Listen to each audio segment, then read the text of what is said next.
ग्राम का। समझ में आ रही है ना बात? नहीं जाता है। एक बात बताओ, कितने लोग यहाँ पर है जो बचपन से कपड़े पहन रहे हैं? हाथ उठाएंगे जी। कोई बचपन से पहन रहा है तो हाथ नहीं उठाने का।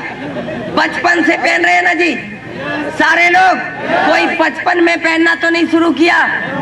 सारे लोग बचपन से कपड़े पहन रहे हैं। एक बात ईमानदारी से बताओ, एक बात बताएंगे, थोड़ा खड़े होंगे भैया, आप बहुत खूबसूरत लग रहे हैं। एक बात बताओ, ये कपड़ा सिलवाने के लिए जमीन बेची थी? नहीं बेची? पक्का है? याद है ना? पक्का है? बैठ जाओ। अच्छा, आप थोड़ा खड़े होंगे, लेटे क्यों है सर जी? बैठ जाइए आराम से, खड़े होंगे थोड़ा। ये कपड़े पहनते हो, उधार मांग के लाए हो जी? उधार तो नहीं मांगा ना? लोन लिया था बैंक में इस कपड़े को पहनने के लिए? लोन भी नहीं लिया? सच बोल रहे हो कि झूठ बोल रहे हो? इसने लोन लेके भी कपड़े नहीं खरीदे। बैठ जाओ। अच्छा, एक बात बताओ, गांव के साहूकार से, महाजन से किसने कर्जा लेके पैंट शर्ट खरीदा? कोई है क्या? नहीं है। बात को समझने की कोशिश करना कि पैंट शर्ट खरीदने के लिए कर्जा नहीं लेना पड़ता, बैंक से नहीं लेना पड़ता, प्राइवेट नहीं लेना पड़ता, खेत नहीं बेचना पड़ता। किसी ने मकान गिरवी रखा क्या पैंट शर्ट बनवाने के लिए? आज तक नहीं रखा। सोचने वाली बात है। अगर आप आरसीएम का कपड़ा पहनोगे तो क्या कुछ बेचना पड़ेगा जी? नहीं बेचना पड़ेगा। आप कपड़े लोगे और पैसे दोगे, कपड़े घर में आ जाएंगे। लेकिन ईमानदारी से एक बात बताओ, आपने कपड़े घर में रख लिए, अगर कंपनी भाग गई तो आपका कुछ जाएगा? नहीं जाएगा। लेकिन सोचने वाली बात है, fashion shooting private limited company के मालिक मिस्टर त्रिलोक चंद छाबड़ा जी, जिन्होंने अगस्त 2000 में आरसीएम बिजनेस की शुरुआत की। इसकी किट का कपड़ा भीलवाड़ा के अंदर बनता है, इसके सलवार सूट का कपड़ा, इसकी साड़ियों का कपड़ा सूरत के अंदर बनता है, इसके खाने पीने के आइटम जयपुर के अंदर बनता है, कॉस्मेटिक का सामान सिलवासा के अंदर बनता है। कई हजार करोड़ रुपया का माल अभी हमारे गोदामों में पड़ा हुआ है। कई 100 करोड़ रुपए का माल हमारे ट्रांसपोर्टों पे पड़ा रहता है। कई 100 करोड़ रुपए का माल हिंदुस्तान के डिपो पिकअप सेंटर और आरसीएम बाजार में पड़ा रहता है। आपको 1 रुपए का शैम्पू देने से पहले कंपनी को कई करोड़ रुपए इन्वेस्टमेंट करने पड़ते हैं। ये पहली हिंदुस्तान की ऐसी कंपनी है, दुनिया की पहली ऐसी कंपनी है जिसके ऊपर 1 रुपया भी गवर्नमेंट का कर्जा नहीं है। दुनिया की पहली ऐसी कंपनी है जिसके ऊपर 1 रुपया भी प्राइवेट फाइनेंस नहीं है। जरा सोच कर बताओ, अगर कंपनी भाग जाएगी तो आपका तो कुछ नहीं जाएगा, लेकिन मिस्टर टीसी छाबड़ा जी सड़क पर आ जाएंगे। कंपनी भागेगी क्या जी? भागेगी जी? भाग सकती है? फिर वही बात आती है, वो सब तो ठीक है, चलो मान लिया नहीं भागेगी, लेकिन मेरे 2 नहीं बने तो? क्यों जी? अगर मेरे 2 नहीं बने तो? मैंने कहा यार बन जाएंगे, सबके बन जाते हैं। बोला नहीं, मान ले मेरे नहीं बने तो? मैंने कहा यार मेरे को 2 मिल गए, निषाद सर जी को 2 मिल गए, लालमणि जी को 2 मिल गए, तेरे को भी मिल जाएंगे। बोला नहीं, मान ले मेरे नहीं बने तो? मैंने कहा यार रिश्तेदारों को बताना। बोला मान ले रिश्तेदारों ने मेरी बात नहीं मानी तो?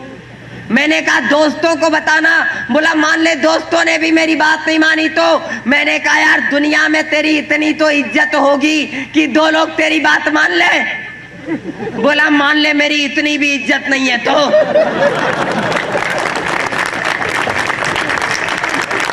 मैं बोला तो एक काम कर, जब तेरी इतनी भी इज्जत नहीं है तो चुल्लू पर पानी में डूब के मर जा।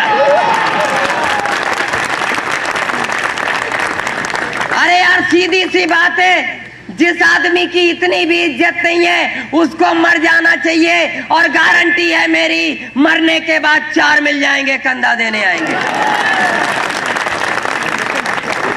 और लिख कर जाना, उन 4 में से 2 आरसीएम में आ जाएंगे। अरे जीते जी अपनी तकदीर नहीं बना सकता, मरने के बाद बच्चों की तकदीर बना के जाओ। बोला चलो ठीक है, मैंने मान लिया, मेरे 2 बन गए, उन दोनों के भी 2-2 बन गए, उन दोनों के भी 2-2 बन गए। उन दोनों के भी 2-2 बन गए।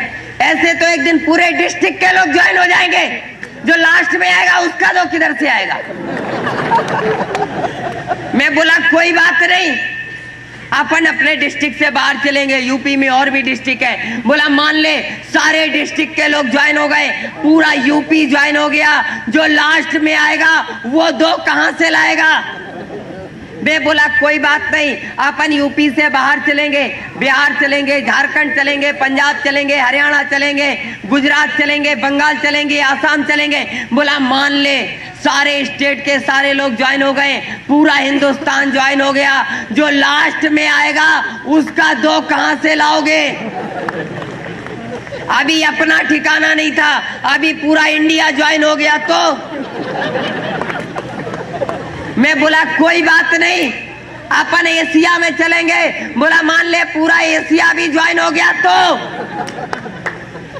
मैं बोला यार यूरोप में भी कंपनी पहुंच जाएगी। बोला मान ले पूरा यूरोप भी ज्वाइन हो गया तो मैं बोला अपन अफ्रीका, अमेरिका, ऑस्ट्रेलिया महाद्वीप में चलेंगे। बोला मान ले पूरी दुनिया ज्वाइन हो गई, दुनिया में कोई भी नहीं बचा, जो लास्ट में आएगा ना वो 2 कहां से लाएगा? मैं बोला ऐसा तो हो ही नहीं सकता। बोला क्यों नहीं हो सकता? मैंने कहा नहीं हो सकता। बोला क्यों नहीं हो सकता? मैंने कहा देखो ऊपर वाले ने दुनिया को बनाया है और ऊपर वाले को दुनिया को चलाना भी है। अगर सारे लोग आरसीएम में आ जाएंगे तो सारे लोग लखपति करोड़पति बन जाएंगे। अरे जब सारे लोग लखपति करोड़पति बन जाएंगे तो रिक्शा कौन चलाएगा? बात को समझने की कोशिश करना। आने वाले समय में कुछ लोग आरसीएम में आएंगे, कुछ लोग नहीं आएंगे, कुछ लोग लखपति बनेंगे, कुछ लोग करोड़पति बनेंगे और कुछ लोग खाली पत्नी के ही पति रह जाएंगे। लेकिन एक बात की गारंटी है, आने वाले समय में जो लोग आरसीएम कर रहे हैं वो लोग भी कार पे होंगे और जो लोग नहीं कर रहे हैं वो लोग भी कार पे होंगे। फर्क सिर्फ इतना सा होगा, जो लोग कर रहे हैं वो कार के पीछे की सीट पे होंगे और जो लोग नहीं कर रहे हैं वो लोग ड्राइविंग सीट पे होंगे।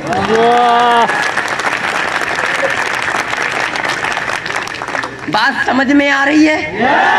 अगर नहीं समझ में आ रही है तो समझने की जरूरत भी नहीं है। आरसीएम नहीं चलेगा। मैंने कहा अब क्यों नहीं चलेगा जी? बोला मान ले लोगों ने हेयर ऑयल लगाना बंद कर दिया तो मैं बोला कोई बात नहीं, लोग क्रीम पाउडर लगाएंगे तो आरसीएम चलेगा। बोला मान ले लोगों ने क्रीम पाउडर लगाना भी बंद कर दिया तो मैंने कहा कोई बात नहीं, लोग नमक मिर्च भुजिया बिस्कुट खाएंगे तो आरसीएम चलेगा।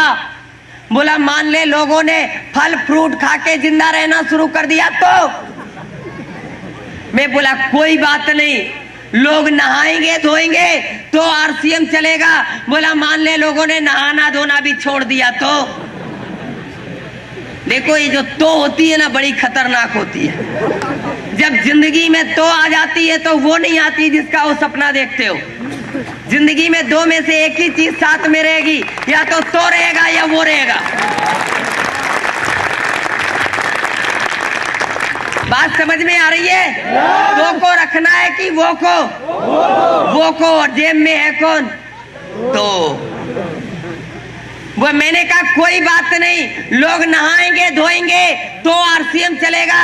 बोला मान ले लोगों ने नहाना भी छोड़ दिया तो मैंने कहा यार मोबाइल पे बातचीत कर सकते हो तो आरसीएम चलेगी।